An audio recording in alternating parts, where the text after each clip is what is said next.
प्रस्तुत है मुंशी प्रेमचंद की लिखी कहानी दफ्तरी का सारांश। शादी एक ऐसा रिश्ता है जिसे दो आत्माओं का मिलन कहा गया है। प्रेम, त्याग, विश्वास और एक दूसरे का जीवन भर साथ निभाने जैसी जिम्मेदारियां वैवाहिक जीवन का हिस्सा हैं। जब पति और पत्नी दोनों एक दूसरे की भावनाओं का ख्याल रखते हैं तो इनका रिश्ता खुद ब खुद संवरने लगता है। पति पत्नी के बीच का रिश्ता तभी सफल होता है जब दोनों के बीच आपसी समझ हो। हालांकि कुछ लोग इस बात पर उतना ध्यान नहीं देते।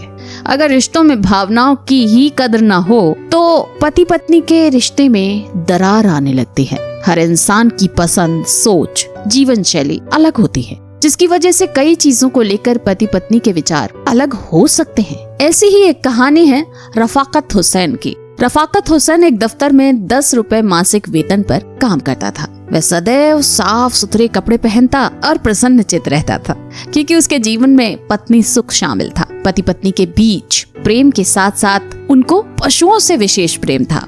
उसने एक घोड़ी, गाय, कई बकरियां, बिल्ली, कुत्ता और कुछ मुर्गियां पाल रखी थीं। सौभाग्य से उसकी पत्नी भी साध्वी थी। वह गहने कपड़ों के तकादों से पति की नींद हराम नहीं करती थी।